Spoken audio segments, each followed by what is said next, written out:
Hey, real quick, before we dive into today's episode, if you've been feeling like your brand needs a little love, but you're not quite sure where to start, I have just the tool you need. The Standout Brand Audit Bot is an AI-powered guided audit that shows you exactly what's working, what's not, and how to strengthen your brand using my proven Standout brand system. In 10 minutes or less, you'll walk away with clear next steps to move your brand forward with purpose. It's completely free. Just head to the show notes to grab the link and get started. When you first created your brand, who were you really building it for? Your current self, your future self, your ideal client, or maybe you weren't even really sure. There's a lot of competing advice about this on the internet, and you'll find branding experts who are firmly on both sides of this debate. And to be honest, they're both right. Today, I'm settling the score once and for all and answering the question, who should your brand really be built for? Whether you're creating something from scratch or working with a brand that you've had for a while that just isn't feeling quite right, this episode's going to give you the clarity you've been missing around how much of your brand should be for you and how much of it should be for your ideal client.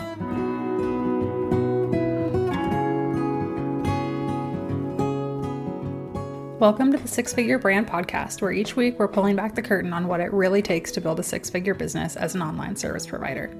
I'm your host, Morgan. I'm a branding expert, online agency owner, mom of two, and military spouse, and I'm obsessed with helping entrepreneurs like you understand the ins and outs of branding so that you can use it to grow your business without sacrificing your sanity. Whether you're just starting out or focused on scaling, we're diving into everything you need to build a profitable and sustainable online business. Let's get to it.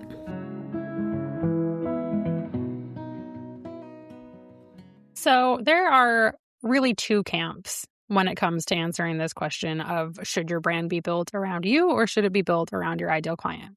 Camp A is the it's all about you camp. Personal brand advocates will say you are your own differentiating factor. Your personality, your story, your energy is the thing that sets you apart, and nobody can replicate that. So you should lean all the way into building a brand that really puts yourself at the forefront.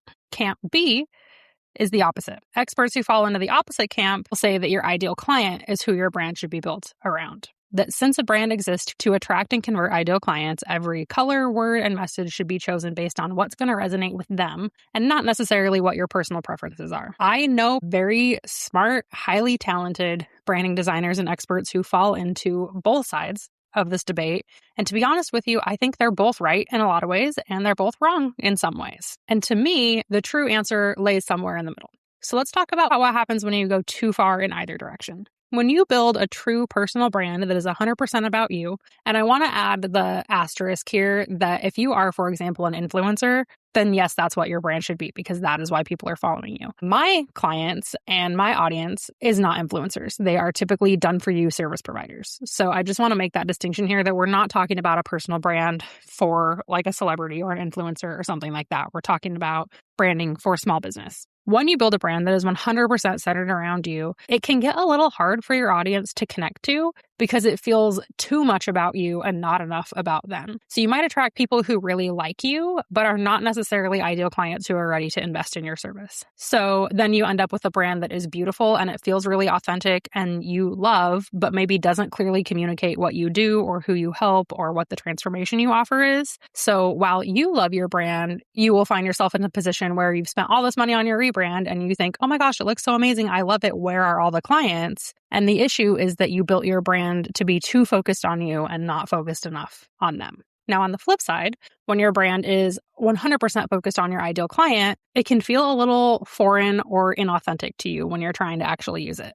And that gets really exhausting to market because you don't love your brand and it doesn't feel like you. And so you feel a little weird putting it out there and attaching your name to it. You might attract clients who are a good fit and check all of your ideal client boxes, but it doesn't give you the space to show up as who you really are. And then we can end up in situations where we have clients who look great on paper, but just don't pass the vibe check or are not a personality match for you. And that's fine. And those clients still pay the bills, but they don't really light you up to work with. So kind of the two sides of this coin are if you build a brand that does not feel at all like you, it might attract the right clients, but it's going to feel kind of clunky and inauthentic for you to use. And vice versa, if you build a brand that is too focused. So the two sides of the coin here are you build your brand that is 100% focused on you, and it can frankly come across as being overly self-indulgent or self-centered to your audience, or you go the other extreme and build a brand that is 100% about them, and it maybe does speak to those ideal clients, but it doesn't give them an opportunity to feel like they know you. The solution here is that you need the right blend of both of those things. So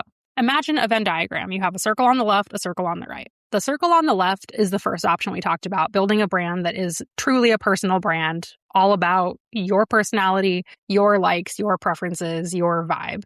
And on the left side is a 100% client-centric brand. Everything that your ideal client wants to hear is going to resonate with visually, needs to feel in order to hire you.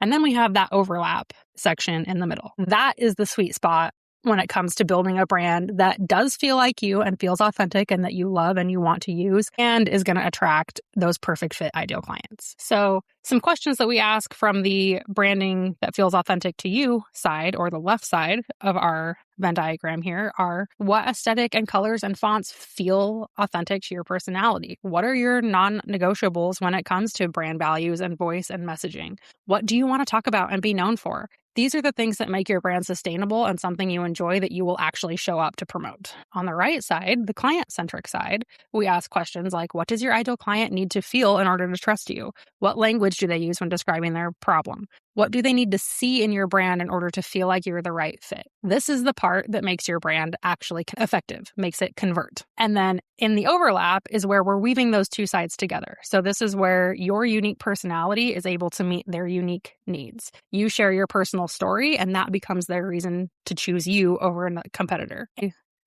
And by doing this is how we build a brand that feels really natural to you and also communicates exactly what your clients need in order to pull the trigger and hire you. That is the goal of great brand strategy, is answering those questions on both sides of the Venn diagram and then finding that overlap and bringing that to life visually and in your messaging and your marketing and your website and your social media and all of the places that your business shows up. Now, if you are listening to this episode and panicking a little because you are realizing that your brand fits solely in one side or the other of this imaginary Venn diagram, I'm going to give you a couple questions you can ask to start finding that overlap in your real business. So start by auditing your current brand, asking, does it feel authentic to you? And does it speak to your ideal client, or does it lean more one way or the other? This one sounds simple and obvious, but ask yourself, what do you really love about your existing brand and you would never ever want to change when that comes to messaging, visuals, etc.?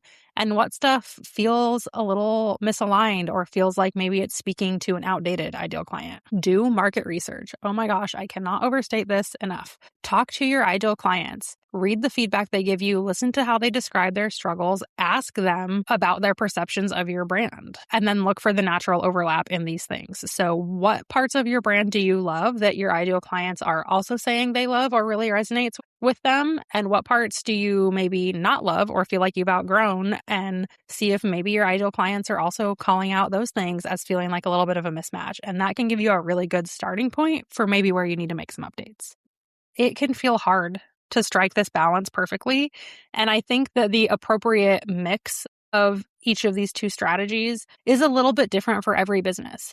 So some businesses will be more of like a 60-40, where it's 60% about them and 40% about their ideal client. Some will be a true 50-50. Some may even skew to, 70-30, where it's 70% ideal client and 30% about them. And that's okay. I think the important thing here is that you, again, unless you are, for example, an influencer or a celebrity or something like that, should not be 100% in one camp or the other. It can feel easier and safer to do it that way. For example, going all in on building a brand that is all about you and feels really authentic can feel brave and empowering and like you're putting yourself out there, but it also can get in the way of you doing the real work to understand your audience, which is going to cause problems for your business down the road. And vice versa, going all in on building a brand that speaks directly to the heart of your ideal client feels like you're being super strategic and doing it in a smart business way, but that also can be a way of hiding, of staying so generic and so small that you don't ever have to put your real self out there, which doesn't give those clients the opportunity to get to know you. And I say it on practically every episode of this podcast, people hire people. They need to feel like they know you before they feel comfortable hiring you. And if you build a brand that doesn't allow people to do that, how are they supposed to get to know you? Building a brand in the overlap of yourself and your ideal client requires both vulnerability and strategy. And both of those things are difficult on their own, let alone together. That's why a lot of brands never really take off the way that they could. But when you're able to take the time to do this right, it makes all the difference in the world in the success of your brand and how easy it feels to market and grow your business. So the answer here is not your brand is about you or your brand is about your ideal client. The answer is that your brand is about both. Your brand should act as the bridge that connects you to your ideal client. So if your brand has been feeling off, if you either been saying, I really, really love my brand and I feel like it's so great, but it's not attracting any ideal clients, or vice versa, your clients seem to be resonating with your brand, but it just still doesn't feel great to you. The problem is probably that you've built your brand in one extreme or the other and not in the in-between. If you would like some support in finding that sweet spot in the middle and building a brand that both feels like you and attracts your ideal clients and grows your business, I would love to invite you to book a standout brand strategy session with me. Right now, you can get $100 off when you use the code SFBPOD at checkout, and that link is always in the show notes. Thanks for tuning in to the Six Figure Brand Podcast. If you enjoyed today's episode, please be sure to rate the show and leave a review on whatever app you're listening on. And as a thank you, I'll send you coffee on me. Yes, I'm serious. As a smaller show for now, you taking the time to do this makes a huge impact on how we can reach more people and how I can continue to create this content for free. When you take a screenshot of your review, follow and tag me on Instagram at Spectandco. I'll send you a $5 Starbucks gift card. As always, don't forget to check out the show notes for any links or resources I mentioned during the episode. Thanks again for listening, and I'll catch you next week.